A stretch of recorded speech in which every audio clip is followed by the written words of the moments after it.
Welcome back, everybody, to the Podecito podcast. I am your host, Surreal469. Thank you for joining me as we journey episode by episode to our collective favorite show.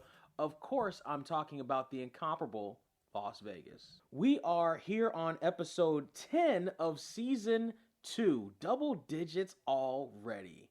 Man, oh man.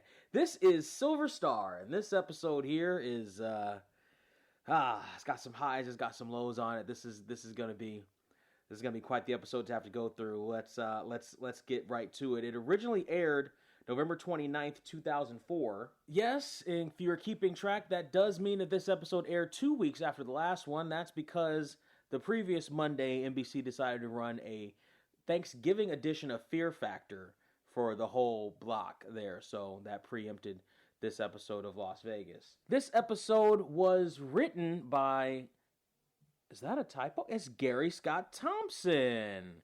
Wrote this episode all himself, and it's not just listed on IMDb. He actually did write this episode. And for those of you who don't remember, Gary Scott Thompson is, of course, he's the puppet master.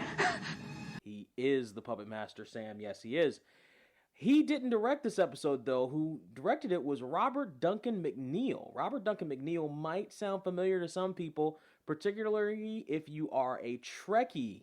He was in Star Trek Voyager. Now, he was also in All My Children, keeping up the line that Las Vegas loves its soap opera stars. He was in 8 episodes of that as Charlie Brent. That is a stellar last name, 10 out of 10, no notes. He was also in Star Trek Voyager. That's where I and most people recognize him from as Lieutenant Tom Paris for 168 episodes of that series. Yes, he became a director. Don't you know? So and has done it for a long time, actually. The first thing he directed was something called The Battery, which was a short in 1998. He then went on to direct 4 episodes of Star Trek Voyager, which I think is fairly similar. Some episodes are fairly similar to what you would find in Las Vegas. So he's definitely suited for it. He also, in 2007, co-starred in Case of Emergency alongside Lori Loughlin, Jonathan Silverman, David Arquette, and future Las Vegas guest star Kelly Hu for an episode. He also did a few different Las Vegas episodes. This is just the first one that he's done. We're going to see him again in this season in Magic Carpet Fred, which is further down the line in this season. But he also did 2 other episodes, Down and Dirty in season 3. And in season 5, he did A Hero Ain't Nothing But a Sandwich, which was the premiere of season 5. The continuation of Heroes, which is one of my favorite Las Vegas episodes for sure. I can't wait. There's a lot of stuff we got to get to before we get to Heroes. There's a lot of drudgery we got to get through. But Heroes was a great episode. Hero Ain't Nothing But a Sandwich. We'll talk about that when we get to it. He also did 21 episodes of Chuck, and I think doing this show prepared him for that. The latest things you could see that he directed was Alert, Missing Persons Unit. He did an episode, and that starred, that's right, Scotty Kahn. Yes, it did. And the latest thing that he directed that you could see is something starring Linda Hamilton and Alan Tudyk called Resident Alien. I've seen billboards for that all over the place. I've never actually seen it. But it's 10 episodes of that he directed. So also, before we get into the episode, I do want to make mention that he was one of only 3, this is for the Trekkies out there, he's one of only 3 Star Trek cast members to wear all 3 uniform colors. Red, Command, Gold, Operation Security, and Blue, Medical Science. So there you go. That's a bit of useless trivia for all you Trekkies out there. We start this episode by whooshing through the night sky, the Las Vegas skyline. What a beautiful sight that is, all the way down the strip. And as we do, we come into the Montecito, and in the valet, we see one of the digital signs showing that it's ladies' night, and the parking lot is full of ladies and Mystique, and we whoosh through the casino. And as we do whoosh through the Montecito, we see that it's ladies' night, and there's a line outside of Mystique of nothing but women outside waiting, and we go into Mystique, and again, it's nothing but women in Mystique other than the couple of guys that are actually working the event as waiters or bartenders, and we see our queens on the dance floor dancing. Now, a couple of things here. Of course, we have to talk about it. It is a musical cue as we start the first one of the episode. If you're watching on the original version of the episode, hey, Surreal, do you have the original version? No, I don't have the original version. But if you did have the original version and the streaming versions, the song would be Vegas by D-Fuse. That's D-Fuse. The one I found had featuring Mick Flipside. And that I was able to piece together courtesy of LasVegas-theseries.com via the Wayback Machine. Go and support them. They are doing the Lord's work, don't you know? I didn't mention them when we started, did I? No, I didn't. The episode on IMDb has a 7.6 out of 10, and on Las Vegas-the-series, it has a 4.5 out of 5 rating, getting an aggregate rating of 8.3 out of 10, or a B rating. I think that's kind of accurate on some stuff, actually. If anything, I think it might go higher, but I think it's not going to go lower, I don't think, than that for me. But anyway, the music that you're listening to is Vegas by D-Fuse featuring Mick Flipside. Las Vegas-the-series had that listed on the episode guide, and I was able to find it. Because even doing the way I usually do it with the apps, it couldn't quite pick it up. It's one of those lost songs. On the DVD, we have a song called I Never Loved You by Universal Production Music. Well, Universal Production Music, we still love you. And that song's fine. The D-Fuse songs is better as far as I'm concerned. That's the first part. The second part is that this is Ladies' Night in Mystique, and it's a club full of nothing but women. Now, this as a business practice is not sound. It is failed over and over again. When asked anecdotally if women would go to a nightclub where there weren't any men in it, it was just other straight women, every single woman I have ever asked that question to over a course of many, many, many, many, many years in real life, online, discussion groups, videos, the other podcasts, the How Do We Even Get Here podcast, every single time they have said, no, they won't go. And the few times that I have seen stories where there is a women's only club, that's not a lesbian club, but that's another thing, but women's only club, nightclub, they do not last very long. And even the lesbian clubs do not last very long.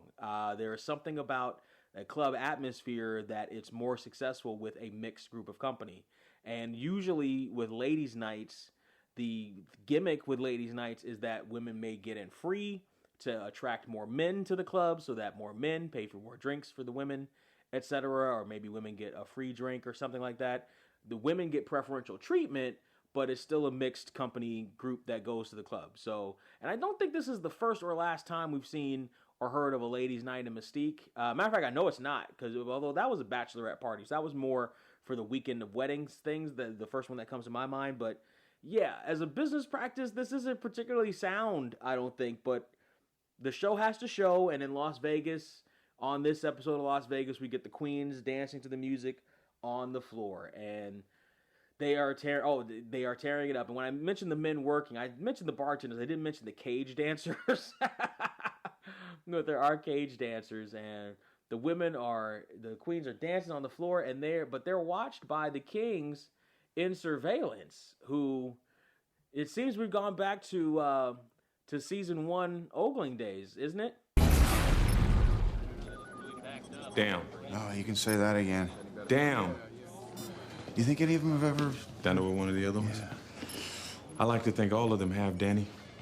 How about all 4 of them together? Oh, except Mary. No. Mary's in there too. Of course Mary's in it too. Danny, I know she's the girl next door, but this is, you're fantasizing. If you're in this kind of headspace, yeah, Mary's in it too. Oh, I wonder if they know we're watching. Know what I do. And I can also hear. It was Danny's idea. Mike's idea. See, that's what I like about you two guys. You take a bullet for each other. Listen, you pervert. There's a problem down in Valet. Now go down there and take care of it. Oh, Mr. D, I'm coming off a double shift. I was gonna go home and catch some sleep. You didn't look tired of me a second ago. Oh, the valet. It's not a problem. I do like that exchange.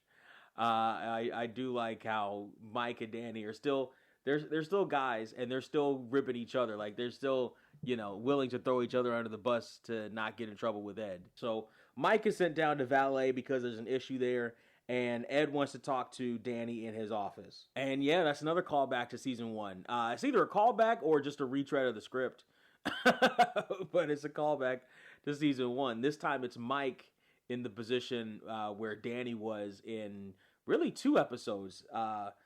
Mike talking about he needed a break because he was tired and getting called out by Ed. That's in the pilot, where Danny did the same thing. And Mike getting called out for ogling the girls. That's Danny in episode 2 with the surfing. With the no, was it the surfing? Was it Groundhog Summer? It was one of them. It was one of the early episodes where he was ogling. Well, actually, episode 2 he was ogling Mary, but didn't. Maybe it might have been. He might have then switched over to Delinda because it was that soon. But yeah. So callbacks at best.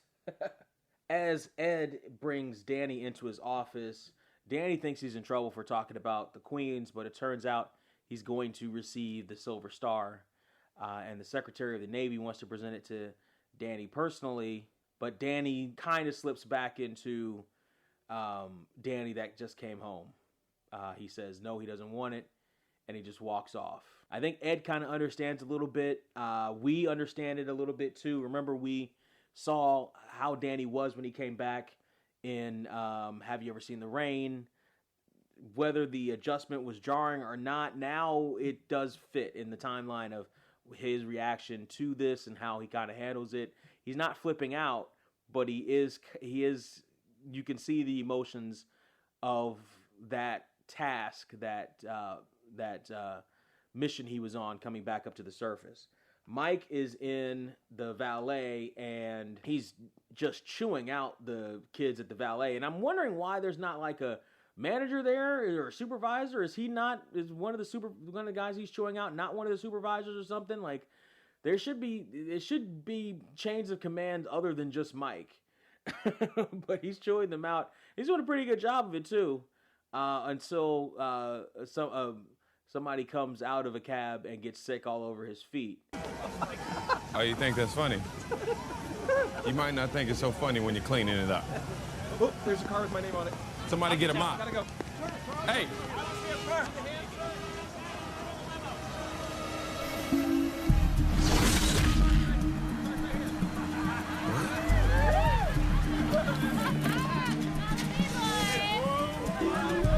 Hey! Stop that cab!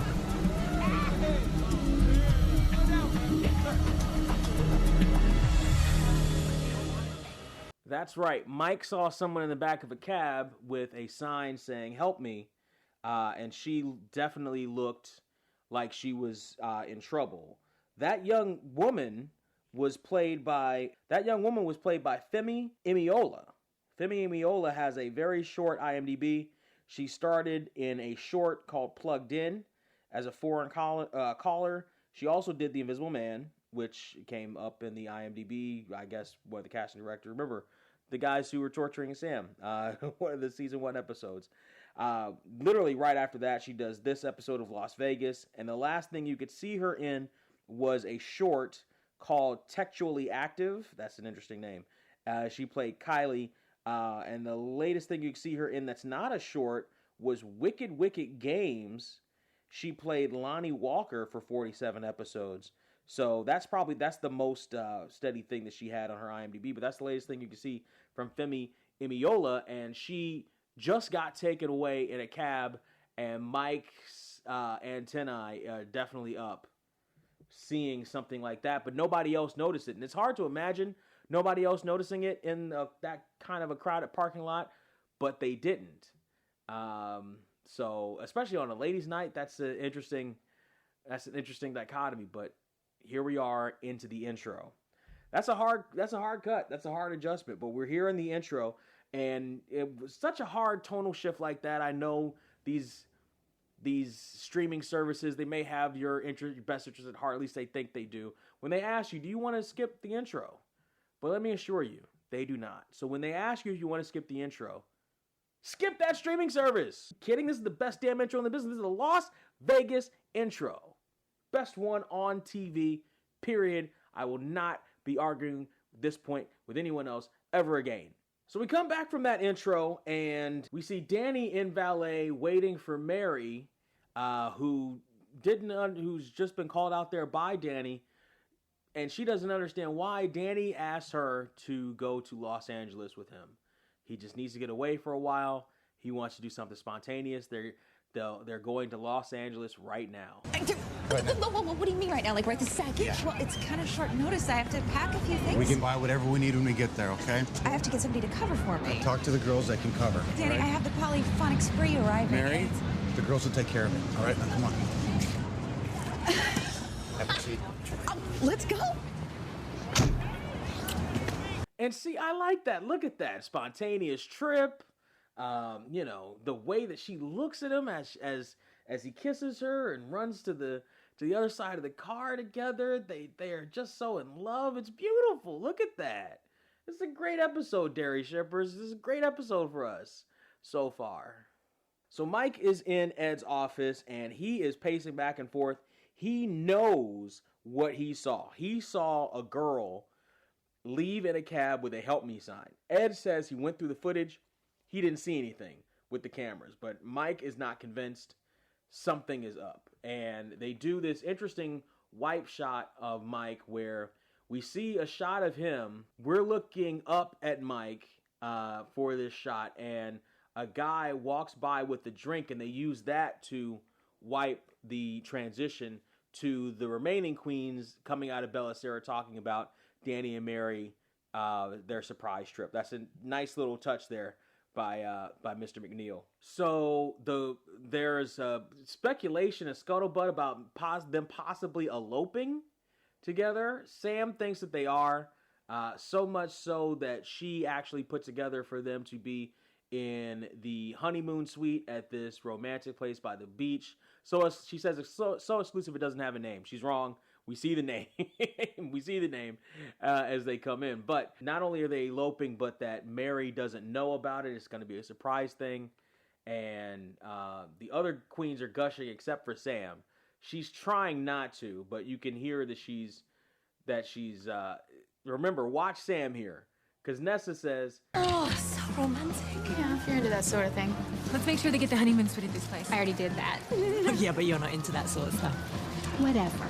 okay, Sam, watch Sam for the rest of this episode. I told you, Sam and her trip this episode. So the girls then have to take hold of a band that's supposed to be coming through called the Polyphonic Spree. They're not sure what they're going to look like. And immediately they know. Polyphonic Spree, a musical group. How are we going to know what they look like? I think this is the spring. And we whoosh up to Ed sing on his camera, and he doesn't know what the Polyphonic Spree looks like either. They look like a bunch of hippies. Not even hippies. They look like cult members, really. And so Ed is going to go down and take a look himself. Mike is supposed to be leaving. He's getting his keys. He's trying to take off, but he's still bothered by what he saw in surveillance. He can't leave. He just can't take off. He's got to figure out exactly what he saw. And so he goes back to the surveillance footage, and he's going to comb it over. Okay, Mike. See you tomorrow.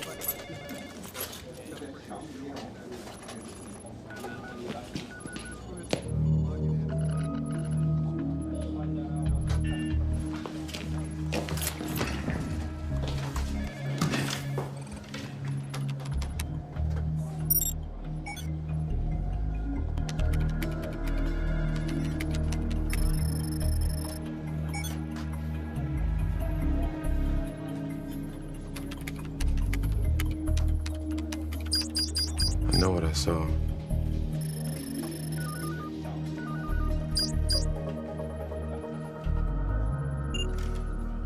So after that, we come back down to the front lobby, and Delina is singing along and walking along with the Polyphonic Spree as they sing "Hold Me Now," which is a great. I like Polyphonic Spree. This, I think, I don't think I discovered Polyphonic Spree via Las Vegas, but I think I heard them like just before I saw this episode. Like it was around the same time. If it wasn't I don't think I discovered them via this. I think I discovered them via me being into the burgeoning music scene of the early 2000s at the time, and they were one of these new, unique, interesting acts.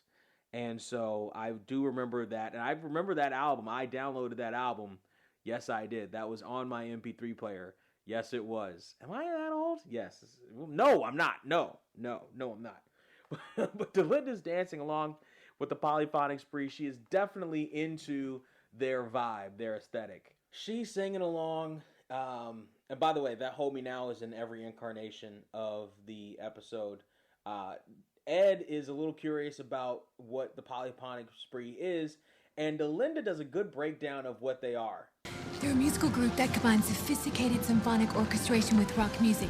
They mix pop melodies over sweeping instrumentation and choral harmonies. Are they on drugs? No, they're just incredibly spirited. I'm thinking about joining. Of course Delinda's thinking about joining. She was thinking about being a chef 5 minutes ago. Of course she is. She says that she heard people just join the band and it just gets bigger and bigger. So apparently that's kind of true. Looking this up on Google, it says it's always an open membership. In an interview with Tim DeLaughter, the leader of the group, I suppose, he said it's always an open membership. I think there may be over 150 people that have been in the spree. And looking this up on the Polyphonic Spree website, it says the band has ranged in size from 13 to 27 members, though it has never been about the size, but about the sound. So yeah, that's it. That's it. I wonder if I can join. Well, Delinda will carve her path for us. So if you want to join the Polyphonic Spree, watch this episode to see Delinda's path into trying to join the spree and see how that goes. And just after Delinda asked Ed to dance with her and the spree, Ed asks about Danny, and Delinda just blurts out that he went to LA to elope with Mary. Would you believe that she has a genius IQ? No. Please, you gotta help me, please. Well, she's your daughter. No, not her, them. That's a very Sam answer. And remember, Sam has been very cutting and biting recently. That's a very Sam answer for sure. But Ed is a little worried about the Polyphonic Spree running amok in his casino. But he shouldn't worry because, you see, the Polyphonic Spree has managed to sell out the Montecito in the middle of the week. Mike is still in surveillance. He's not back in surveillance. He's still in surveillance. He's looking through the footage, and we get to whoosh down through to L.A. And as we whoosh along, following Mary and Danny as they go through, as an L.A. native, I can tell you that the whooshing through downtown, they get to downtown L.A., you see the 110. That's accurate. When you see the PCH sign that looks doctored, is clearly doctored, is not the actual real PCH sign. But okay, and then they do some fancy footwork with the whooshing so that they don't actually have to whoosh all the way down to anywhere near Malibu Beach. Because also downtown is nowhere near a beach. And we see them exit their car and they walk into what's known as Malibu Beach Cottages. So see, Sam, they do have a name. It's Malibu Beach Cottages. Also, they were nowhere near Malibu. Downtown's not near Malibu.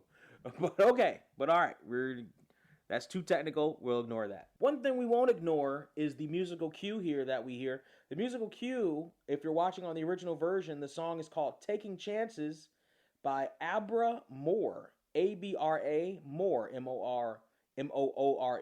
If you're watching on the DVD version, the song is called All My Love by Universal Production Music. And if you're watching on streaming service, it's an AI song.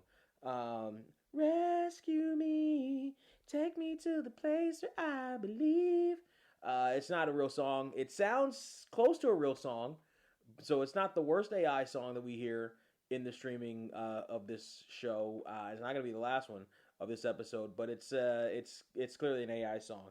I like Taking Chances better myself. All My Love is fine. The AI song is serviceable, I suppose. So as we walk in, we see this place is gorgeous. Mary has no idea why they're there. She doesn't know what's going on, and she asks, Okay, then what am I doing here? In the honeymoon bungalow.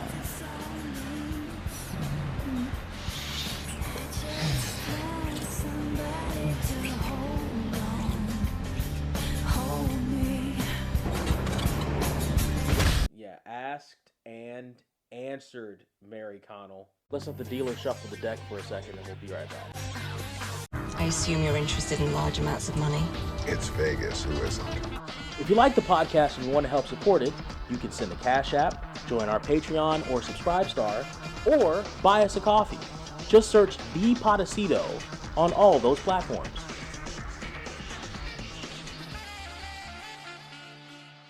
So we come back into surveillance. Ed is walking back in. He notices that Mike is still there. He thought he was going to take off, but it turns out that Mike just couldn't let it go. He knows what he saw, and he's got to figure out a way to solve this mystery. Matter of fact, it's definitely getting to him. I told you one over there. I know what I saw. She's here somewhere. I don't have the camera angles to see her because that damn bus is blocking her. I'll tell you what.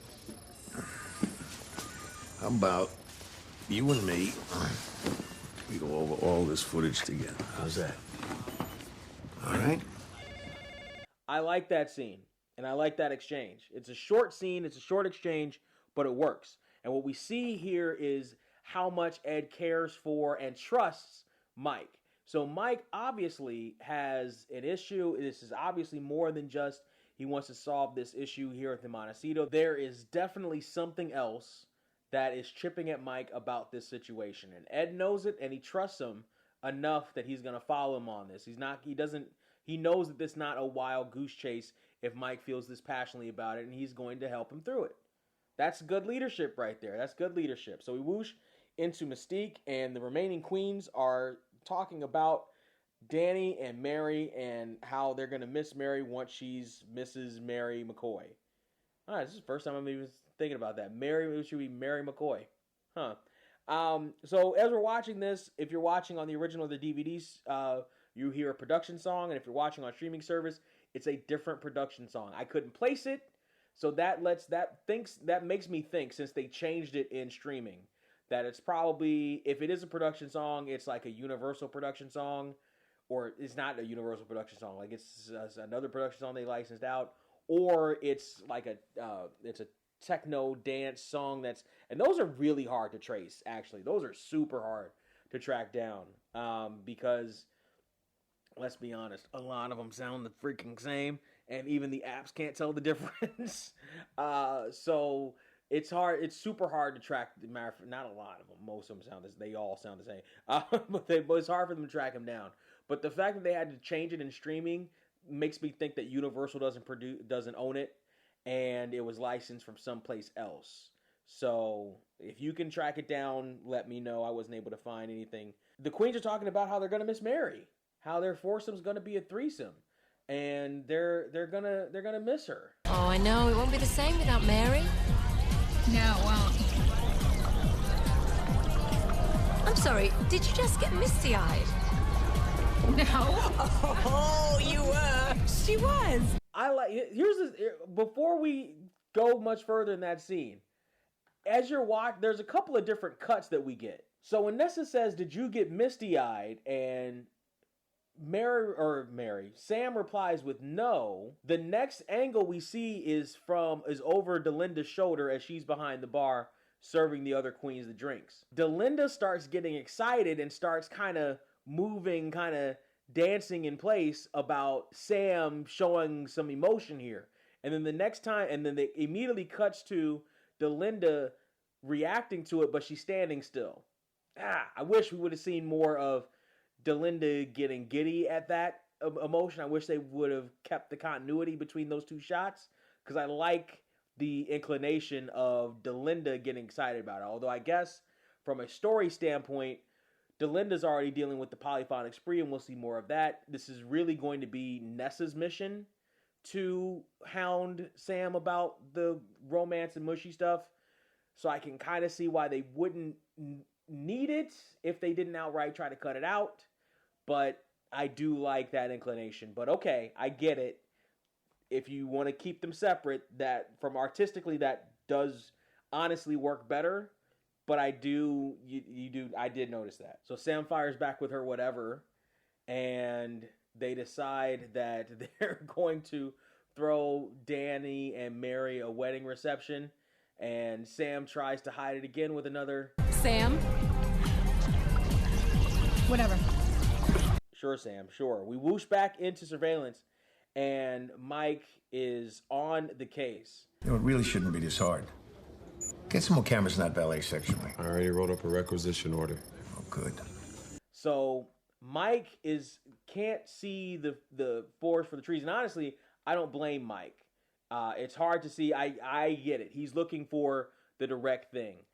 It's Ed who, and this is more of a... This feels almost like Mike stepping into the Danny role in this episode, and you're going to see more of that as the episode continues. But this is a callback to earlier in the first season where Ed had more of the answers than Danny had. Ed had more of the surveillance tricks than Danny had, because here you see Ed focusing on the bus and figuring out to possibly look at the reflection in the glass of the mirror. Now, Ed did that earlier on in one of the first, matter of fact, I think he did it a few times in some of the first episodes where he was looking more at the reflection and they were able to get something. I think there was one thing where they did a reflection off of one of the slot machines or something like that. And then they also played it back in the Crossing Jordan episode a couple episodes ago where they were able to get the reflection of the person who stole the money from the morgue. Go find the Patreon page for more information on that. But yeah, the split screen. Also, I do remember earlier in the season, it was again one of these things where they bounced off of the reflection of one of the windows.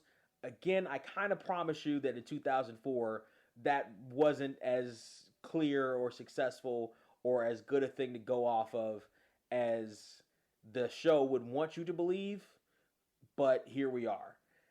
And so Ed is going off the reflection, and Mike is able to get a shot of it. And again, the image of it is so small, and they're able to highlight it and enhance it so much. And it seems great. It seems amazing. The show has to show, though. And so in seeing it, Mike kind of freezes here, and Ed is already there. He already sees that something's up with Mike. You already saw that earlier on. And he gets Mike to open up about why this is so important to Mike. What's up, Mike? I had a cousin. She was more like a sister. She disappeared when she was 14, and the last thing we heard from her was, "Help me." Wow. That's deep. And we're going to hear more about that story from Mike as the episode progresses. But they're back in surveillance and they're looking for the woman. So they try running her face through the computer. She's never stepped foot on Montecito property. They can't seem to track her photo with any of the authorities to try to find her or who she is. Mike knows that the first 24 hours are very crucial to finding her, but they have no way of knowing who she is. Ed and Mike go over the possibilities, over what it could possibly be, even a prank.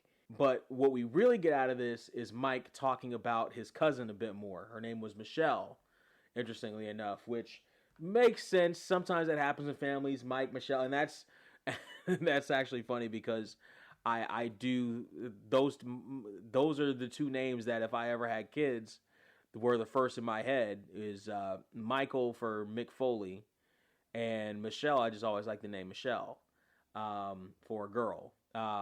And there in the Cannon family is Michael and Michelle. And Mike tells us the story about her and at least a little bit more of the story about her and how close they were. What's the name of your cousin? Michelle. Michelle. She came to live with us when I was little. Everybody thought we were twins because we were the same age. How come you never mentioned that to me? If she hasn't been reported missing, that could mean whoever took her knew she wouldn't be reported missing. Mike can't think too hard about her right now, or at least he can't focus too much on that story right now. He's focused on trying to find this girl. And I wonder, and I think Ed may be wondering too, if he thinks that this girl might be his cousin. Or at the very least a surrogate for his cousin. But does Mike think that this might be her? So they're thinking about it again. Ed repeats the lie that you have to wait 24 hours to call a missing person. You don't. But the possibility right now is that she's a newcomer to Vegas, and that's why nobody's reported her missing.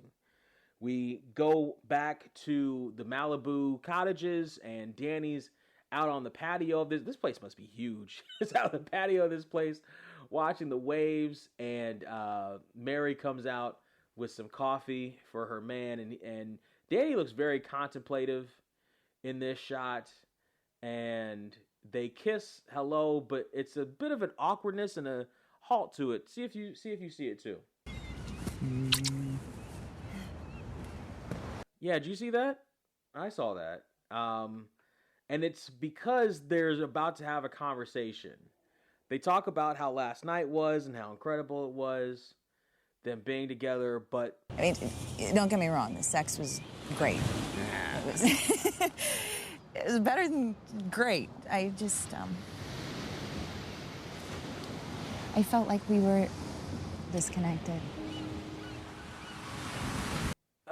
This is so Dary fans. This is the part we're starting to see some stuff here that we don't like. Them having to talk about the part of this relationship and the disconnect. I think I know why there was a disconnect. At least that part, right? Because Danny. I actually think I know why Danny decided to do this trip in the first place. Because of the Silver Star thing. I think had he not gotten the Silver Star, they'd still be in Vegas figuring, doing little ice cream dates or whatever. I think the Silver Star rattled Danny again. And so he went back almost into that mode. Now, he's not quite in that mode where he was in Have You Ever Seen the Rain, where he just wanted to, where he said he wanted to be with Mary, but then he had to take off. And he's not that far gone.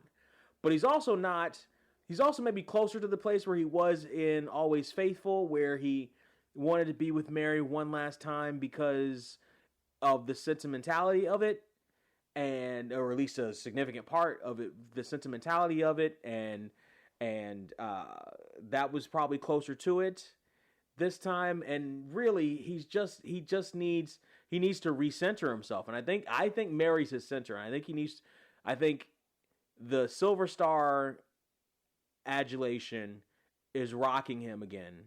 Not as far as he was before, but is definitely rocking him again. And Mary's his center, and he's trying to recenter himself with the getaway with Mary. But they're having a conversation right now that is a hard conversation to have. Why do they want to marry each other? And Danny repeats that when he was over there and the bullets started flying, all he could think about was Mary. And she says, You really think that's reason enough to get married? I mean, it's a good reason. I've seen worse reasons. We've all seen worse reasons to get married than this is the person that you're thinking of in your last moments, right? Because then you think about, well, if I get out of this, what are the other last moments? Well, I got out of it. The last moments I want are going to be with this person. I want this person I want to be in their last moments. I want them to be in my last moments, right? There are worse reasons, and we've talked about it before. Soldiers get married for that reason so often. They get divorced so often too, but they get married for that reason so often. And Danny feeling that way isn't uncommon, but also on the way on this show, they're supposed to be together. They're supposed to be. Let's start messing around. They're supposed to be together. Anyway, Sam and Nessa are talking in Cup of Joe's about how as soon as Dary leave the cottage, that Sam is going to get notification. And Nessa says, You say whatever and then you make all these elaborate plans. Yeah, I like wedding receptions, as long as they're not mine. You say that like you've been married before. What? Sam, have you been married before? What the hell are you wearing? And luckily for Sam, they're immediately interrupted by Delinda. As they were coming out of Cup of Joe's, there was a song that was playing. I couldn't track it. It was too short, but it was certainly a song. It might have been the same song that was playing when Sam was confronted by Mia in the last episode. I can't remember exactly what that song was, and it might have also been one of the songs that was playing when the Pina Colada episode, Count of Montecito. But I can't, it was too short for me to hear it, and it was too short for me to track it, but I think that's probably the songs that we hear in the background as they come out of Cup of Joe's. Delinda... I gotta talk to their designer. I'm thinking maybe sequins, spandex. Spandex? Yeah, you know, because all the dancing, jumping around you do. No. You guys laugh. The spandex is poised for a major comeback. Okay, spandex is not point. What about an Elvis version of the robe? You know? Thank you. Thank you very much. So we're back in surveillance, and there's no new clues here. It's a generic napkin, generic lipstick, generic everything. They can't exactly place anything regarding this. Mike, for sure, is flashing back to thinking about his cousin Michelle. And you can see him break. And I like this for James LeJour as an actor. He expands his range here. So we talked about I talked about specifically in the night the lights went out in Vegas, how everybody gives Vanessa Marcil points for that episode, but people don't talk enough about James LeJour's comedic take from that. People don't talk enough about James LeJour's dramatic take in this episode. This is fantastic, and you're seeing it right here as he starts to break down with the frustration that he has over not being able to find this girl. Right. We don't have the footage to pull up the license plate number or cab number. Hey. Talk to me, son. You know,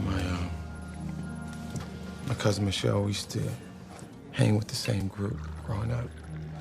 Neighborhood kids, you know. People we knew our whole lives. Then one day, Michelle started hanging with the wrong crowd. And she would disappear for days on end. And I told her, you can't do that to our folks. They're worried about you all the time. So we got into this huge fight, and she ran away from home. And I thought she'd turn up again in a couple of days like she always did, but she didn't.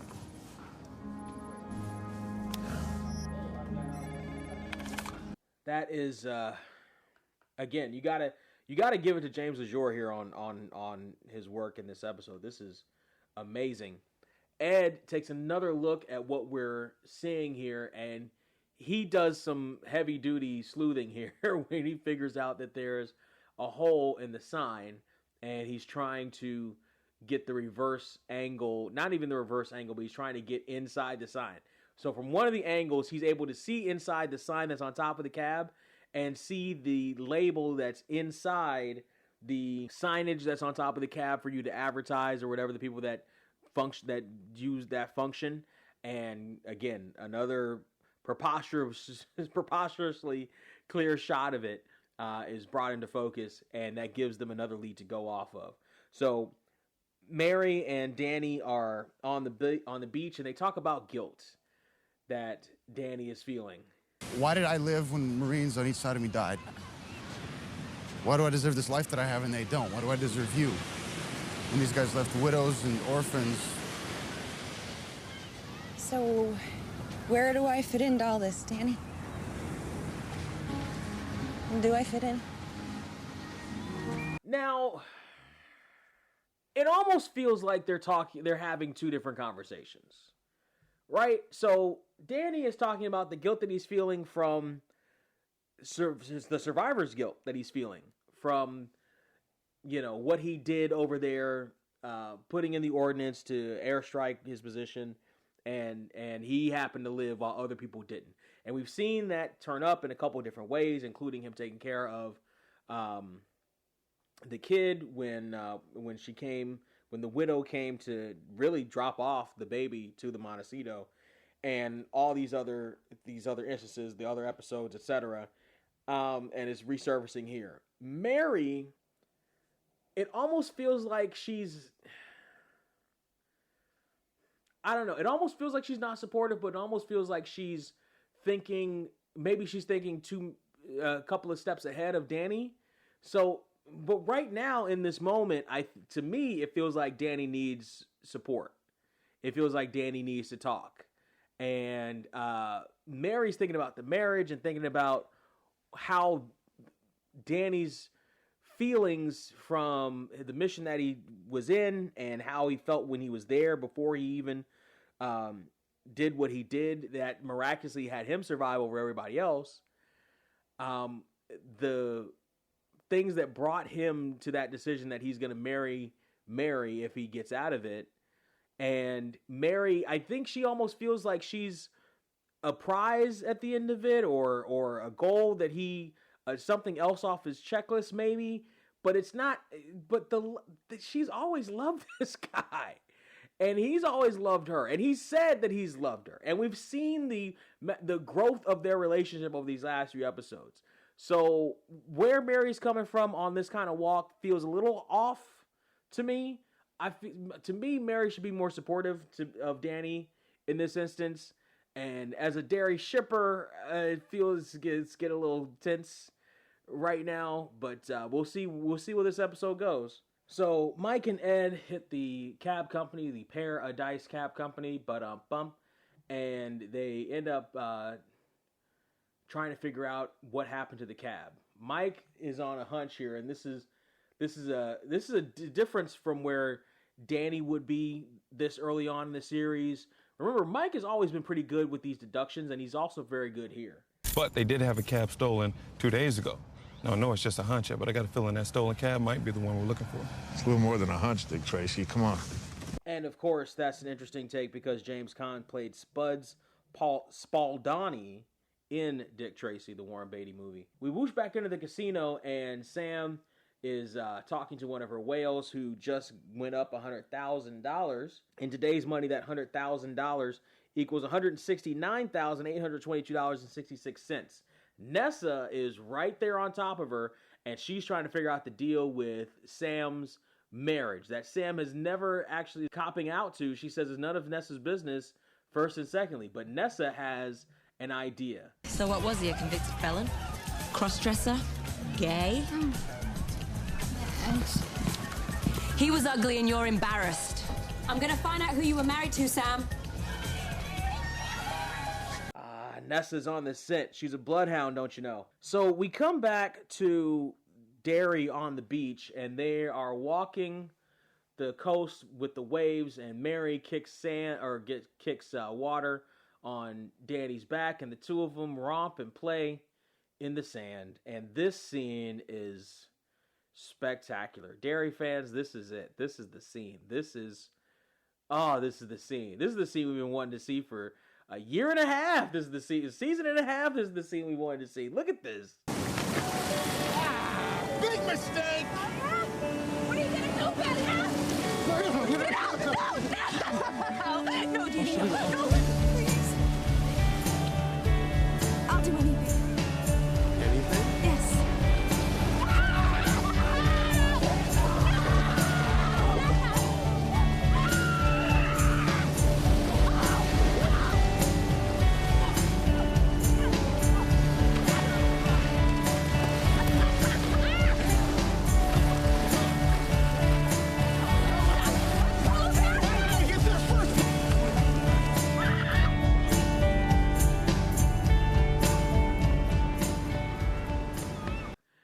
Oh, it's so beautiful. The two of them together like they're supposed to be. You can tell that they were meant for each other and everything. As we're listening to this, we hear a musical cue here. I can't track this music. I believe it's a production song because it plays over every incarnation that we see. And it sounds like a TNBC song. So it sounds like one of those instrumentals that would play on a montage of like Saved by the Bell or California Dreams, which Nikki Cox guest starred on. Had a recurring role on a couple episodes. But it's one of those that would play in like a montage of one of the characters thinking over the relationship that they had with another character just as they broke up. But it sounds like it would fit like right in between the 90s and the mid 2000s. Like it's almost too perfectly 2004. Like, it is like there's a sound from 90s TNBC shows, and then there's a sound of like early 2000s general pop music. And this song it's one. I wish I knew what this song, because it is a miracle of auditory delights, because it fits into a period of time, a transitional period of time in music that you don't even really think about until you hear this song. And hearing it, if you hear that montage again, go back and rewatch it, like, yes, you're right, Surreal, as per usual. That does, it's just 90s enough so that you could hear it in the middle of a California Dreams episode, and it's just 2000s enough so that you could slide it into not a CW show or WB show, because those were more like, I don't want to wait. Those are more like that, but almost in that time frame, not that feel of the WB, but right in that time frame of 2004. Like right there. Like it only fits in 2004. Really, it actually kind of fits in 2001, but it only fits in that little sliver in between the 90s and the mid 2000s. I like the song, but it's a production song. Anyway, they romp in the water. It's a beautiful sight, and then they happen to go back into their bungalow. Why don't you take a little break? Yeah, that's a good idea. I'm gonna stretch the legs, wash the face, refocus. There you go. I'm a nice guy, I'm a nice place, with a nice smile on my nice face. Turn your back and I'm making sure my night's straight. And when you're out of town, I'll be making sure your wife's straight. You're listening to Mr. Nice Guy by 1989 TRE. If you like what you're hearing and you want to hear it again or hear more, just go to soundcloud.com/1989TRE, all one word, soundcloud.com/1989TRE. Scared of the moment, cracking under the pressure, hearing the tick-tock like I'm listening to Kesha. Yeah, right, I love the spotlight, I just lurk in the shadow. So we're back in the cab company, and Ed and Mike are talking to the dispatcher about the stolen cab, and it looks like the cab was stolen, and the cab driver didn't do anything wrong. It was stolen while he was at lunch at a place that he goes to all the time, at a time that he goes to round about the same time every day. So if this guy cased the cab and then stole it, he sure as hell wasn't going for a joyride, you know? I'm sorry, I'm a pretty smart guy, but I'm not following. Well, what I'm saying, it wasn't a crime of opportunity. The guy had a plan. There's a good chance he was using his cab to lure his victim. You make it sound like he's fishing. Hunting, actually. Hunting?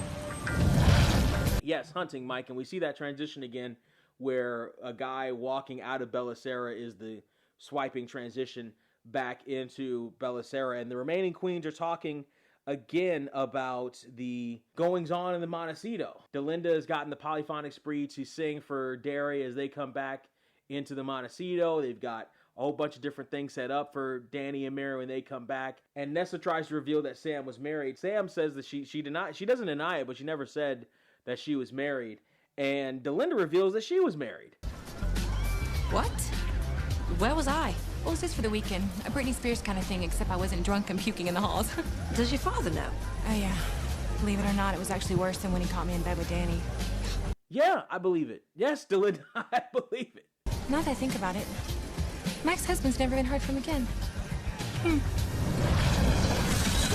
I believe that too. I believe that too. Delina, yes, I believe that too.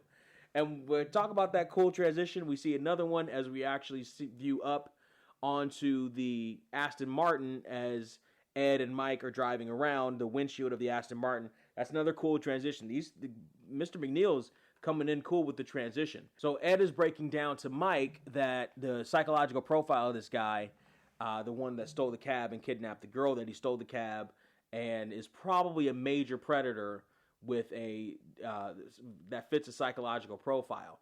And he reveals to Mike that he actually helped set up some of the Criminal Minds like task forces that you would see on a show like Criminal Minds, the Behavioral Science Unit with the BSU, which is the Criminal Minds unit, that Ed was one of the guys that helped set up a couple of different offices.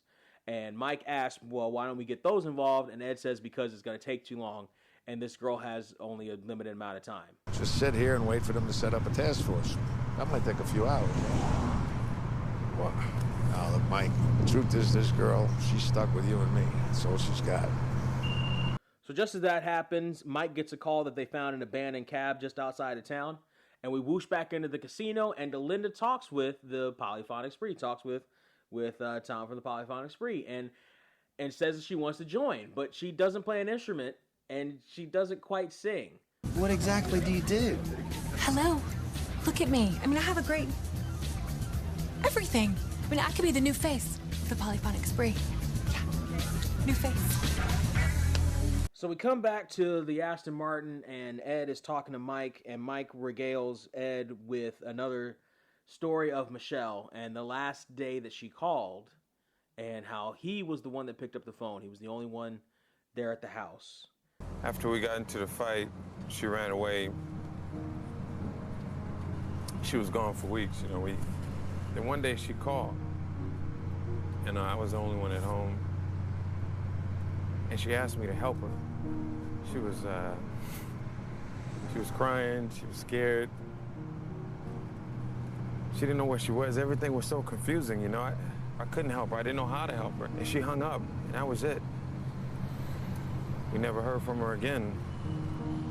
And I was the last person to talk to her. She was a good kid. She just got mixed up with the wrong crowd. Try real hard to... Sometimes hard to not knowing it. Tell you what, like... That was a great monologue there by James Lejour. That was just incredible. Ed then tells him about how you try to keep your kids safe. Sometimes you just can't. Ed knows that better than anybody. Groundhog Summer. And there's got to be more with Delina actually as the series continues. But Mike talks about how it's harder not knowing sometimes, and Ed says he's going to scratch around and see if he can find something out about Michelle. Meanwhile, we're back in the cottage with the McCoys, and they are in a tub and thinking about how they grew up together. Did you ever think we'd end up together? Yeah, like when we were kids. Yeah, we were best friends. We did everything together. So... yeah. Yeah. Then you grew boobs and ruined everything. No. Did Yes, you did. Did you know what it's like for a 12-year-old to suddenly have a best friend who looks like you? One day we're making mud pies and eating them. The next day you got those. Yeah, well, you didn't seem to mind when I got you sneaking a peek. I wasn't sneaking a peek. I was curious. They came out of nowhere. I have to admit something to you, though. I kind of got a thrill when I got you sneaking that peek. Yeah? Yeah. Me too. Yeah. You dropped the soap. I dropped the soap. What are we gonna do? Just any old excuse. Go ahead, drop the soap, Mary. Any old excuse to get together in a tub, like, of course. Why wouldn't just the two? Listen, Danny McCoy is the sexiest man in all the sexiest land in all of Sexyville. Las Vegas is the sexiest land of all the lands. And he's in another sexy land in Southern California. He's the sexiest man in that land, too. So, of course, Mary wouldn't be able to hold on to that soap. Why would she be able to? She's in a tub with the sexiest man ever, as the writers keep telling us. So Ed and Mike find where the cab was, or it still is actually at this point, and they're looking around for clues. It is the same cab, it looks like, but there seems to be blood on the back seat there. They don't have any investigative equipment with them, but they can tell that there's blood. And so that means they have to look for this girl as soon as possible. They are in that area. The tow truck is out there, so I'm assuming the cops are going to be coming sooner than later. But in the meantime, they're looking for anything to lead them to where this girl is, and they just happen to come across the napkin that the girl was holding up in the window. But now I'm thinking, he probably knows that you saw the girl, you know? Well, if he saw me, it means there's a good chance we could see him. So they've got a lead, and they're trying to call Danny to bring him back, but Danny's phone is ringing, and he is not thinking about picking it up.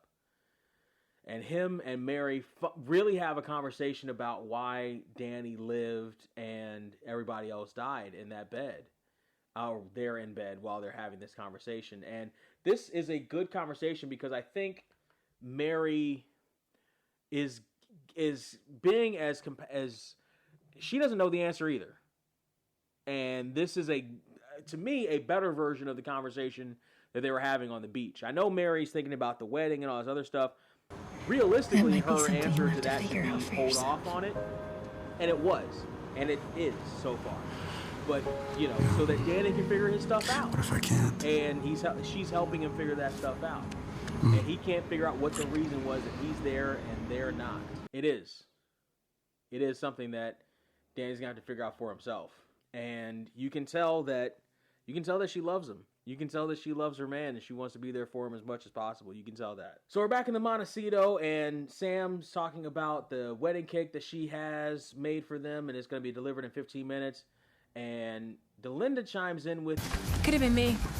What? What could have been you? Me and Danny. I could have married him, but I broke it off.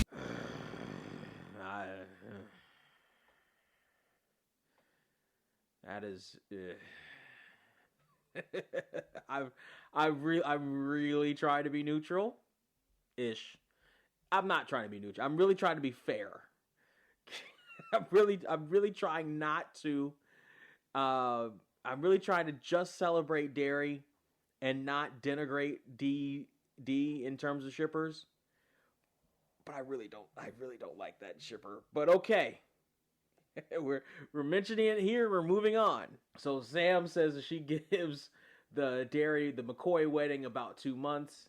And then Nessa comes in because she thinks that she's got it figured out. Married one of your clients, didn't you? You caught me. I mean, I knew you'd do anything to get a whale to play, but marry them, Sam. I know. Well, you know I'm a whore. That line is still hilarious to me.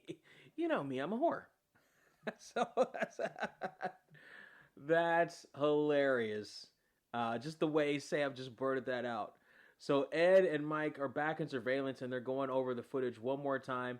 And it's magically in that shot that they have of the reflection in the bus glass, they're able to zoom in and get the reflection of the driver's eyes. That's amazing technology that they have. Wildly amazing technology. So they're still trying to figure out exactly what the plan is with this guy. He didn't get her from the Montecito. He brought her to the Montecito. Why would he bring a victim to an event like Ladies' Night? And after that, they go over the footage of where that cab was, and they figure out that the cab was circling the Montecito for hours. He was using the woman in the back as bait to try to lure another woman into the cab. And this prompts Ed to call Luis and ask him about a case about 5-6 years ago.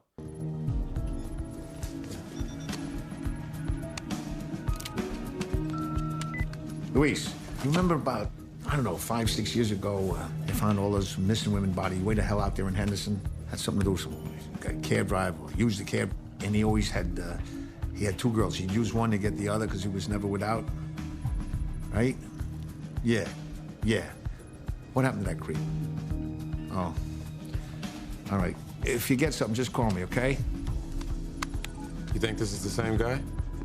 Damn sure could be. So it jogs Ed's memory of a case that happened, and he's thinking that this might be the same guy.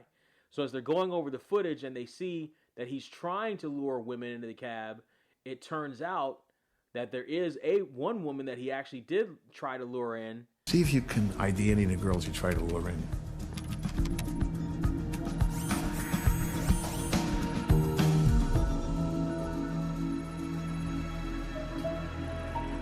Oh my God, that's Delina. For crying out loud, these creeps in Delina, jeez. Now he's in trouble though. So we go back to the cottage with Dary, and Mary is cooking for Danny, and she just looks so natural cooking dinner. And that just looks just freaking Nikki Cox freaking Mary Cottle. It's perfect. It's everything. It's everything. And the music that we hear, by the way, is called Summertime by Michelle Featherstone. We heard Michelle Featherstone in Have You Ever Seen the Rain? She was one of the the artists that was playing while Danny was proposing to Mary in her luxurious grotto in her backyard. But Summertime plays on all incarnations of this scene, no matter where you're listening to it, and it comes up a few other times in a few other scenes. Basically, they just repeat it over. Good. That instead of not paying rights and royalties, use the song over and over again. Create a motif. And it does create a motif. It does create this almost dreamlike, to pardon the pun, state that the McCoys are in while they're in this cottage. And Mary presents Danny with looks like pot roast of some kind, and she's fixing the rest of dinner, and they reminisce about when Mary ran away from home and hid at the McCoy house, specifically in Danny's room, and how every morning she would come out and make breakfast for them. How long did I hide you before my dad found you? 21 days. And every morning he'd leave for work, you'd come out of your hiding place and make us breakfast. Yeah, well, my hiding place was your bedroom. Uh-huh. Mm-hmm. Dad, I remember watching you sleep. Oh, yeah. All I remember is how hard that friggin' floor was. And how good you looked in my clothes. And damn it, you still do. Huh. Those were the best 21 days of my childhood.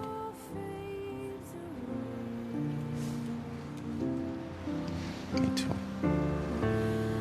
And isn't it amazing that those 21 days can go on forever and ever after you guys become the McCoys? That's amazing that is completely and totally going to happen on this show. Damn it. Anyway, Ed brings Delinda up to surveillance, and he starts to try to chew her out for jogging at night, and he asks her, why can't you jog during the day? And she says, because it's 115 during the day. I think I have a better chance of surviving someone trying to pick me up than jogging in the heat of the Vegas day. Yeah. Yes, she does. And I've talked about this before, how I love the super early crack of dawn in Las Vegas, and how you do see people, particularly people who work on the Strip and or who live like in suites and stuff in different hotels and stuff on the Strip. That's when they come and work out on the Strip, because that's the only time that if they decide that they're going to outdoor workout, that's the only time they can without killing themselves. Either it's too hot, or even if it's not particularly hot, the sun is going to kill them. Even the sun, it may not even be hot. It may just be too bright, and that may affect them too. So yeah, she's definitely got a point. She's proving that point here. Delinda is going to try to help them track down this guy and describe him a little bit to Ed and Mike, but also describing the woman in the cab, how her actions, her motions didn't match her words. How she definitely didn't feel like what she was saying was really what she was thinking. And so she goes into a description of the driver, and we then not whoosh, but we pan through them onto one of the monitors, and then whoosh into the monitor in Belisara, where Nessa tracks down Sam as Sam appears to be on a break. The music that we hear here is Good to Go, as heard on Desperate Housewives. We heard that in Thicker Than Water.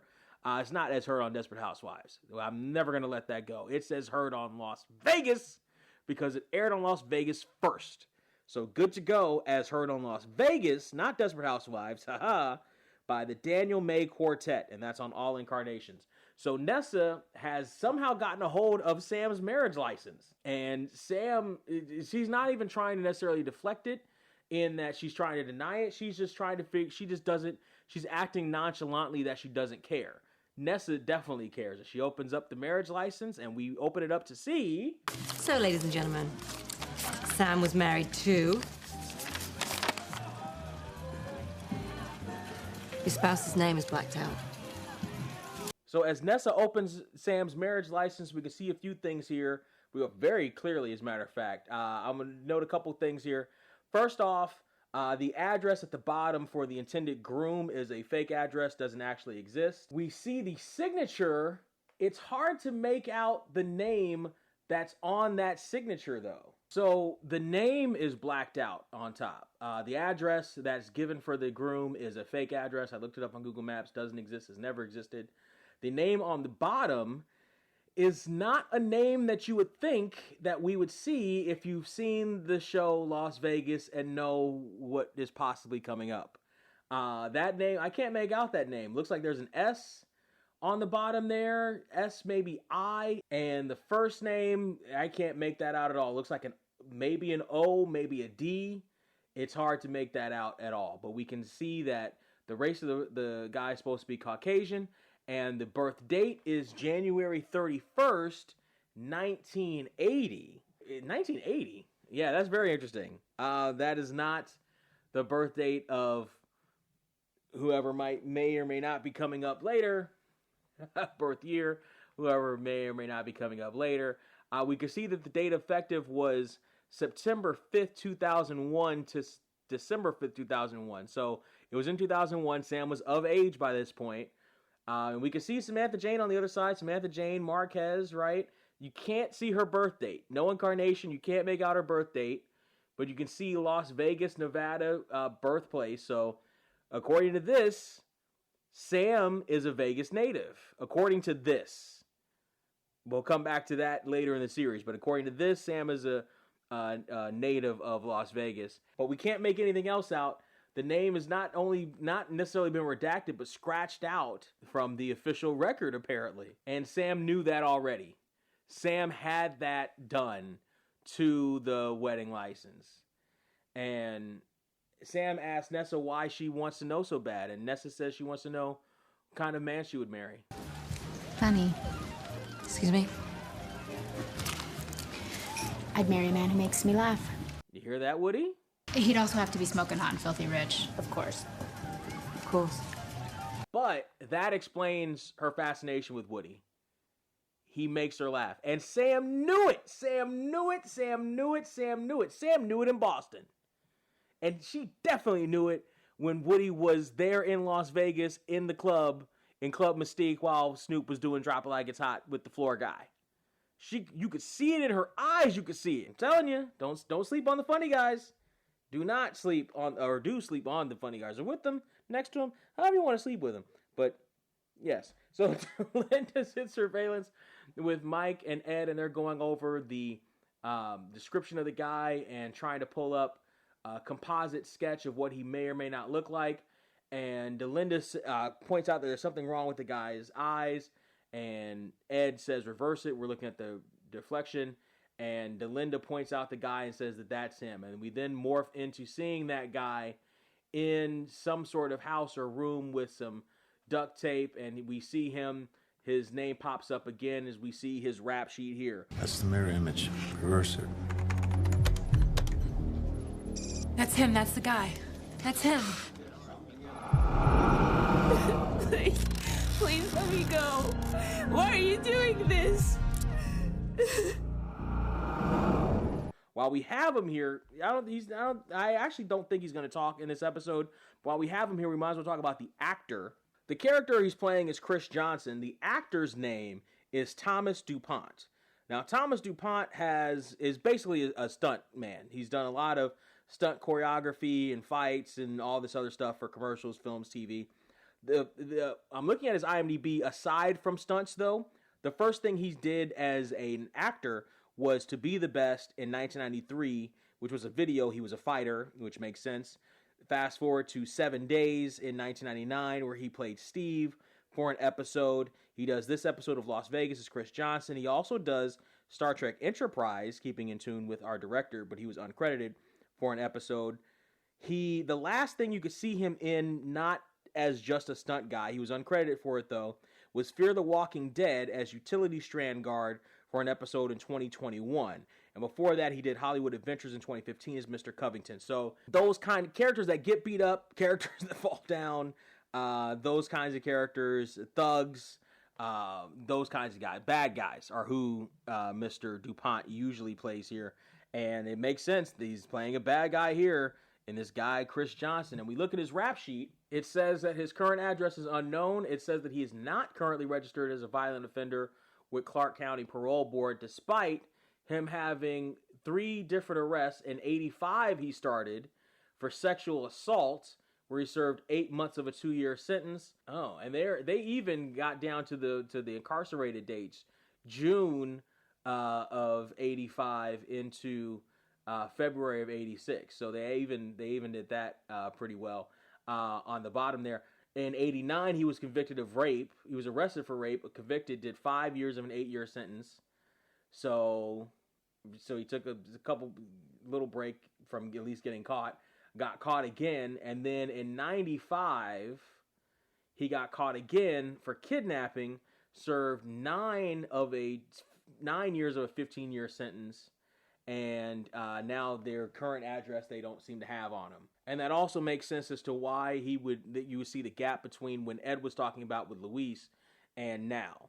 And Ed says that he's going to find this guy's address, and I believe him. He will find the address, especially because he almost got, or at least he targeted Delinda. And Ed and Mike are sitting in front of the house, and they happen to see our guy come out of his car with tarp and a shovel, and it doesn't look good because it seems like he's had this victim for a little bit too long. He normally doesn't like to go without a victim, but he's had this one for too long. Well, you've always wanted to kick a bad guy's ass. He's a real bad guy. So we're back into the cottage, and Dary are on their way out as Ed has finally got a hold of Danny and let him know that he's needed back in Vegas. We hear Summertime again by Michelle Featherstone playing. So as the McCoys head out of the cottage, they go over a couple of lists. Wait, did you take the soap and shampoo? Of course. You steal the rope? Yeah, girl. Me too. I love that exchange. And then they look back at the cottage, their perfect home, out by the beach. A preview of what the life with the McCoys is gonna be. I'm so excited to see them get married and the life with the McCoys for sure. Hold on a second. Let's get a new deck in here, and we'll be right back. Planning a party but can't get to Mystique? Now we hear it's the hottest club in town. It is, but it won't be if I rent it to you. No offense. No worries. Let the action come to you. If you're in the Southern California area, let the vibrant, enthusiastic, and experienced event planners at Belizean Beauty's Liquid Creations Go ahead and keep the party going. From anniversaries to quinceañeras, birthdays to weddings, and everything in between, the Liquid Creations ladies have got you covered. If there's anything else you need, please do not hesitate to call me. Have fun. To book your next event, call 323-423-5866 or send a request either to krrromero9@gmail.com or on Instagram at liquid_creations with a K. So our boy Mike is out front of this guy's house. He's knocking on our predator's door, telling him that his house is on fire. And the guy opens the door and sees that Ed is holding up a newspaper that's lit, and Ed is very excited because he gets to see his boy Mike do his thing, and so are we. Mike chases this guy down and takes him down through a table. Ed lets the girl go, and Mike is just ground and pounding this guy, just punch after punch after punch after punch.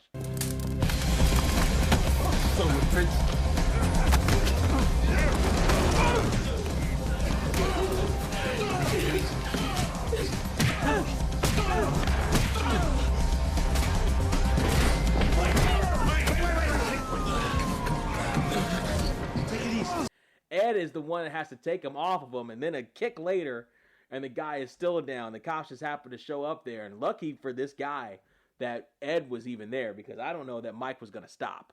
And it's funny. We've seen, it's not funny, but it's interesting. We've seen Mike, and Mike, he's doing, he can never punch a bad guy. He's always just a little bit too late to, no, this is more than just he wants to hit a bad guy. This is personal for Mike. Mike isn't hitting the guy that stole this girl. Mike is hitting the guy that stole Michelle. And this is years, a couple of decades probably, or at least over a decade of frustration, decade and a half at least, built up for Mike. And again, the different takes of James LeJour that we were able to see here. We saw a comedy earlier on when he's chewing out the valet guys. We saw the concern, the nostalgia, the longing, the reminiscing for his cousin. We see the anger here, the range of James LeJour is just amazing. And we cut back over the skyline of Las Vegas, and as we do, we hear another musical cue here. This one on the original version is Many Rivers to Cross by Oleta Adams, Oleta Adams. If you're watching on production or DVD, it's a production song. Let's freeze right here and get a drink or something like that is the lyrics. And if you're watching on Peacock, it's a different production song altogether than what you'll hear on the DVD. I think it's more of an instrumental. The closest one that came up in the search to the AI song is a song called Moonwalk by Cesare Cremonani, CesarECremoni. And I bring that up because it's a good song, actually. So if you want to hear, if you like the streaming one that plays over there, so you want to hear it, that's probably the song that you want to hear.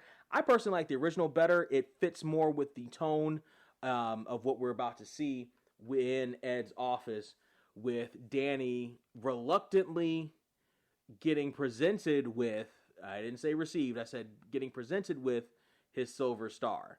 Ed reads off the and says that he's very proud of Danny for receiving it.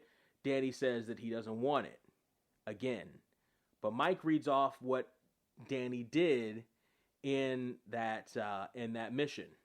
For conspicuous gallantry and intrepidity in action against the enemy while serving with a covert unit in support of United States forces. Ed, go on. Lieutenant McCoy exhibited exceptional bravery when ambushed and overrun by overwhelming numbers. Showing no regard for his own personal safety, Lieutenant McCoy called in an airstrike and directed the ordnance to be dropped on his coordinates. Lieutenant McCoy's actions contributed to the successful outcome of the operation and saved countless lives. You saved countless lives, Danny. Thank you, sir. Now, if we're gonna go with the story of that what Danny did save countless lives, then it probably means that the airstrike that he brought in was to make sure that actual dangerous terrorists didn't escape that location, because those actual dangerous terrorists were planning or could have planned or could have been responsible for other terrorist threats to innocent civilians. It wasn't necessarily that he was responsible for killing innocent civilians.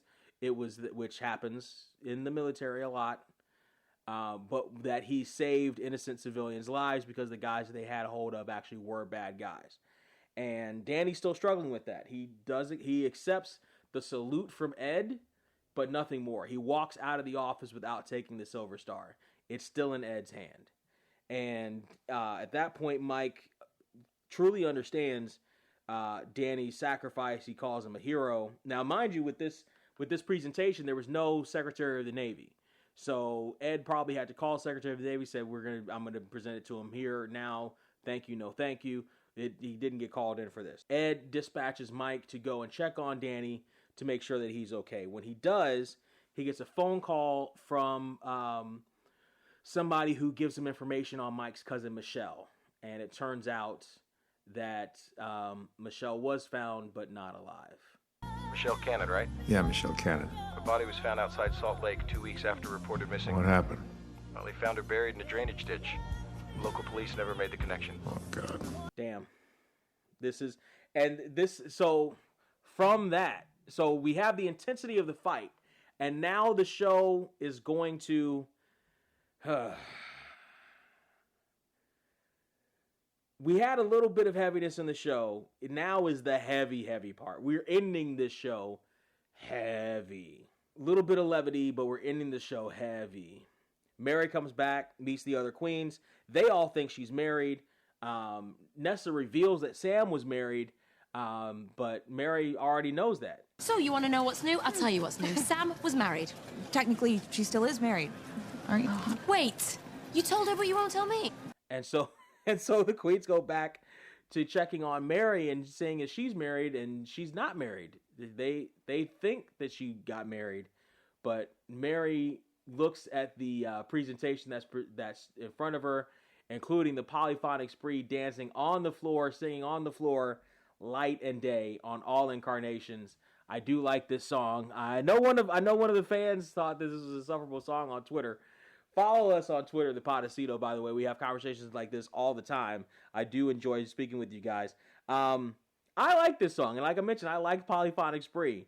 And so Light and Day plays throughout the entirety of any incarnation. Danny walks by a sign where cutouts of Danny and Mary are falling onto a wedding cake, and they get congratulations. Yeah, apparently he also knows that the Montecito thought that they got married. Everyone in Las Vegas thought that they got married, and there are balloons that fall, and we get a performance of this song, and I like it.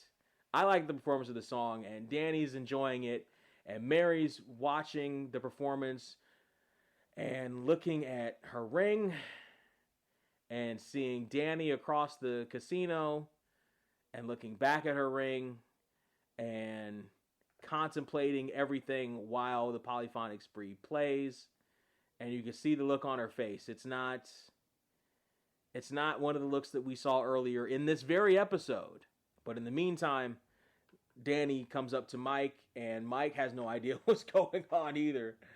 But he's taking it all in. Ed catches up with Mike, and he has to tell Mike the bad news about his cousin. Mike, I need to talk to you.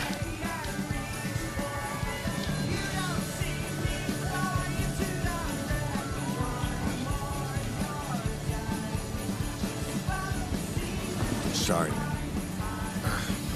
It's very quick, that scene, that reaction from Mike. He just dips his head down, semi-smiles, because it's almost, he didn't want to hear that, but it's relief, it's closure. When he talked about that earlier in the episode. Not knowing sometimes was worse than knowing. And now he doesn't have to worry about that side of that burden anymore with unfortunate circumstances. So Mary comes up to Danny, walks up to him as they continue to play, and this freaking scene.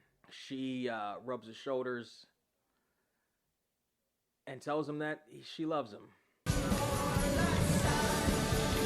I love you, Danny. But no matter how much we might want something, sometimes, it's just not meant to be.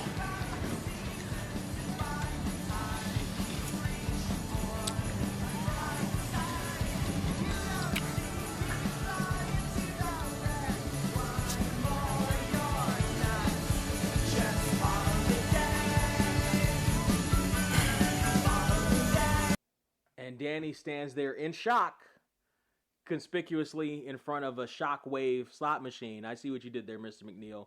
You ain't slick. And as a matter of fact, it almost continues to stay in focus that whole time Danny's in that shot. And yes, that's very nicely put, because yes, that is a Shockwave that we get as Polyphonic Spree continues to play. Ed and Mike walk away. Delinda comes in for one last bit of levity when she asks what happens to the guy that she married, but Ed just continues to walk away, and then Delinda joins back in and dances up a storm there. A little bit of levity at the end there. I hate that breakup scene with Mary and Danny, and here's why. I know its purpose, but I also hate it. Its purpose is to bring us back to a state of will they, and is bring us back to the will they, won't they. Bring us back to won't they. No, back to will they, because we were at won't they for a while. So I talked about this before. NBC loved the will they, won't they. They based most of their primetime shows on the will they, won't they, especially through the 80s and 90s. They based most of them on will they, won't they. Will Sam and Diane, will Sam and Rebecca, will Caroline and Richard, will Juliana Margulies and George Clooney, will Eric LaSalle and what's her name? Was it Gloria Rubin? Will Eric LaSalle and Lisa Nicole Carson? Will Lucy and Noah Wiley's character, these are all on ER, by the way. Will they or won't they? Harry Anderson and Marky Post. Will they, won't they? Dwayne Whitley. Will they, won't they? A couple of characters on Dear John and one of the female characters. Will they? I'm just looking through the primetime lineup right here of 1988, and I'm telling you, this was their lineup. Will they, won't they? Will Brenda and Calvin ever get it together on 227? Will they, won't they? This is their. Will Dorothy and Stan get it together? Will Thelma and the Minister get it together on Amen? Will they, won't? They've over and over again. That was their thing. And if you had too much of a will they, and I understand from a writing perspective, because sometimes when you have too much of a will they, it waters down the characters, honestly, and you've reached your destination, and it's hard to figure out a place to go from it, unless that's the whole purpose of the show, is figuring out where they go from here. Like a Mad About You, take you to the final frontier. Let's see where they're already there. They've willed they. They're not, or won't they? Although there is an episode in both incarnations of Mad About You where they do break up, but the whole purpose is they're going to stick together. They've been together. They're not breaking up like that, right? Other shows, though, that's their purpose. And if you get too much of that, Boy Meets World is a perfect example. Corey and Topanga, they were too perfect together. And meanwhile, they had two others, and they got married. Meanwhile, they had two other seasons, I think, to go, and they were boring by that point. There was nothing for them to do. So the course had to shift to Angela and Sean because they were more interesting and they had more potholes in their relationship. They had more things to overcome, more starts and stops. I believe, and I believed then, that at this point, and I still believe now, but I believe that in 2004, at this point, Danny and Mary were still supposed to be in game. I still believe that. I believe that they were supposed to be in game. But they use this as a way to break them off for a while. And that happens a lot on these shows too. You know, Ross and Rachel had their reasons for why they had to break up the couple of times that they broke up. And really, realistically, from a standpoint, and we talked about this before, of the network, of whatever, you have a hot young cast like this, you want to see that hot young cast get together with other hot young people to stir up some sexual tension and generate some audience revenue, right? Like, they couldn't get Danny together with Jordan because of Mary. That was a hindrance, right? Like, even though Woody was semi in the picture for Jordan, he was able to go off and have his adventure with Sam, and we'll see him later too. But they couldn't get Danny and Jordan together because Mary was still in the picture, right? And I have to think that may have stuck in GST, and if not, the network's craw, right? And I've heard stories before. It's not just NBC. I've heard stories before about networks wanting to break up couples on shows and bringing those notes to the creators, the writers, the showrunners to break them up. Most recently that I re-saw was Titus, the show Titus. All his episodes are on YouTube. I advise you to watch them. They're very good. But on the DVD special, the interviews, the commentary, he mentioned how Fox wanted to break the character of him and Aaron up for a long period of time, right? And he didn't want to do that because that's not the trajectory that he wanted those characters to go on. Now, in the show, they ended up doing some semi kind of compromise, but it wasn't the same as what Fox wanted. Fox wanted a kind of to break them up for a while and then bring them back together kind of thing. And I truly believe that NBC pushed for this here too. Because it's not even a cliffhanger at the end of the season. It's in the middle of the freaking season. Now, mind you, sweeps, but it's still in the middle of the freaking, or around sweeps, but it's still in the middle of the freaking season. It's over Thanksgiving break. It's the Monday after Thanksgiving, right? So, I think that's a network decision. And I was fine. Here's why I was okay with it at the time. Because I figured, okay, they want them to break up so they can have other adventures with other people and then get because again, hot young cast. You got to get this hot young cast doing sexy stuff on TV.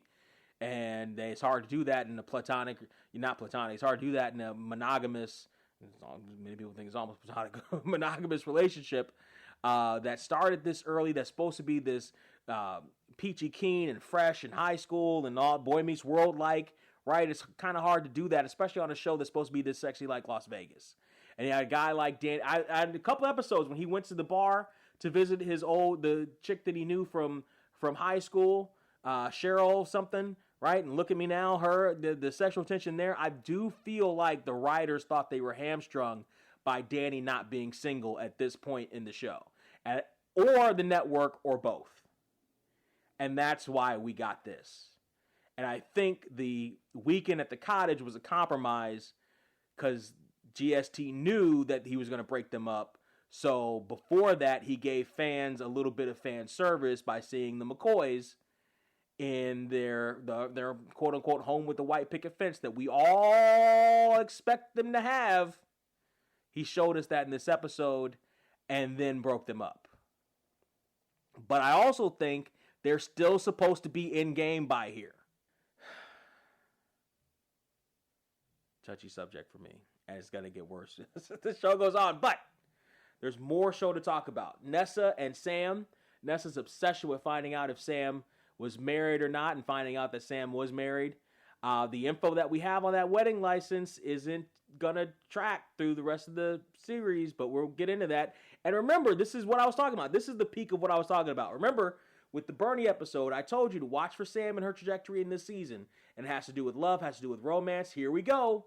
Here we go. We're starting it up. And it won't be long until this thing gets revved up a lot more. It won't be long until this thing gets revved up a lot more. Delinda is an obsession with the polyphonic spree.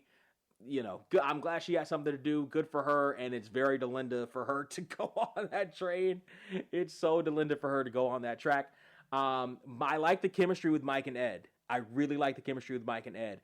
And I like that James LeJour acted his ass off in those scenes. He earned his spot on the screen with screen legend James Caan.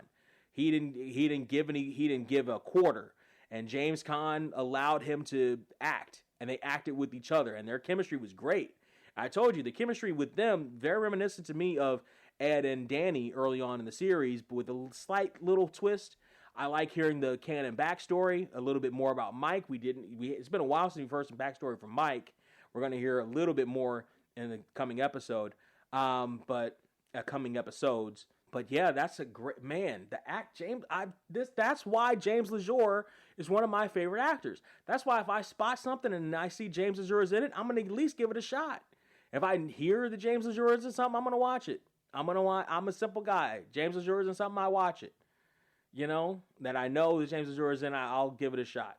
I didn't give Uncle Buck a shot. I readily admit that, but that has to do with me not liking Mike Epps. But yeah, James LeJour, man, just an amazing actor, and you see that here. You see the range of him here, and it's utterly amazing. Everybody gave this about 8.3. They gave it an aggregate rating of a B. Man, the weight of the end, and the end right now of Dary, not good. I don't like that. I don't like that. I believe I know why it existed, but I don't like it. Nonetheless, I don't like it. But the other aspects of the show were very good. Polyphonic Spree was good. I like their appearance in this.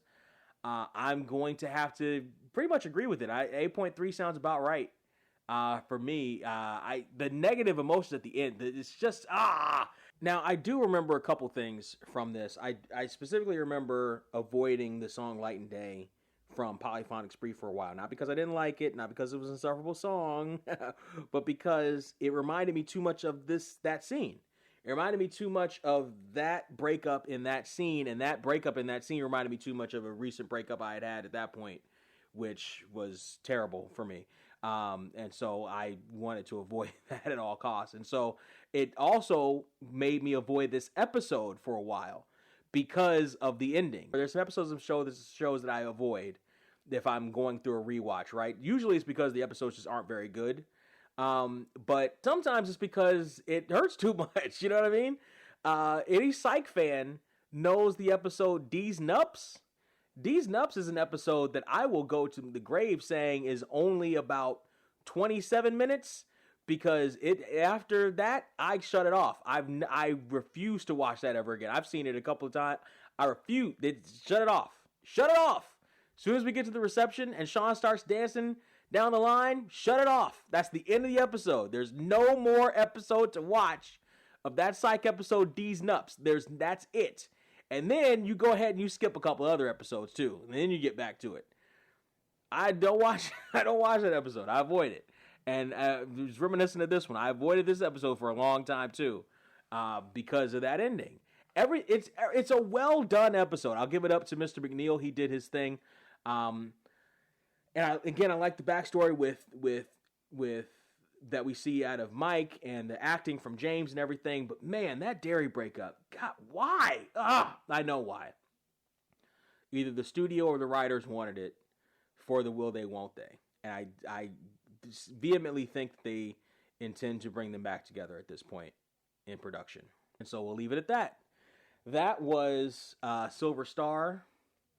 What an episode that is. That's my opinion. I told you I'd give it about an 8.3. My opinion doesn't matter. Yours is the one that matters. So I need to hear what your opinion is in all the comment boxes and all the places where you listen. I appreciate you joining me on this journey. Please go ahead and let me know what you think about this. Twitter is probably the best place. I'm on there all the time. Even if I'm not posting, I'm on there all the time for the Podecito specifically. So that's a great place to reach me with your thoughts on the episode. And we can go back and forth. We can talk about it, about the episode. It's great. Next week, we're looking at My Beautiful Laundrette, which is this very Sam-heavy episode next week. Is My Beautiful Laundrette. That one turns out it's more controversial than you would think in the Las Vegas community, and we will talk about that when we get to that. In the meantime, in between time, I appreciate you joining me this week, and I appreciate your support. Your support is very, very vital to the success of the show. Sharing is caring. That's the best way to share, to help support the show if you're not monetarily able to do so. There are share links everywhere that you're listening to this or watching this right now, including but not limited to Twitter. I am posting episodes of the Podecito everywhere I can.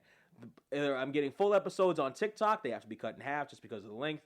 I'm putting full episodes on Twitter. Yes, I went ahead and paid for it. I'm putting full links on Rumble. I am re-uploading them onto YouTube. I'm working on that right now, as a matter of fact. I told you that process. I'm trying to get as many up there as possible without raising too many flags. So that's going slowly, but they are up there as well. And that's very helpful that you go and watch those in those places. And also, but not limited to, Patreon, where you can get the unedited episodes. Well, they're edited, for sure edited, but they're ad-free is the thing. They're ad-free on there, audio and video. Audio is one tier stream. I think it's the first tier stream and above, and video is the second tier stream and above. We've got other bonus features there, including the bonus episode with Crossing Jordan and Rumbling and Montecitos coming up as we get closer to when that actually is going to air. I'll be getting that, finishing up that process and getting that recorded and put up there, as well as that's a great way to help support the channel is by doing that and supporting on any tier that you can on either Patreon or Cash App. We are on other stuff, but those still aren't acting right. I'm still working to try to figure that out, but those still aren't acting right. But those are the best way to help support monetarily if you are able to do so. In the meantime, the in-between time, I will see you next week for My Beautiful Laundrette. This episode has been ups and downs all over the place. Another fairly heavy episode. Next episode isn't exactly super light fare either. The Sam stuff gets pretty intense at different points. So it's more intense than heavy, but it's definitely something that we're gonna have to piece apart piece by piece and together, and that's the best way to do it. That's the best way to go through episodes of the Las Vegas, our favorite collective show, is together, and I can't wait for us to do that together next week. In the meantime, the in-between time, thank you for joining me on this journey, and always remember to follow the day, reach for the sun, and please take care.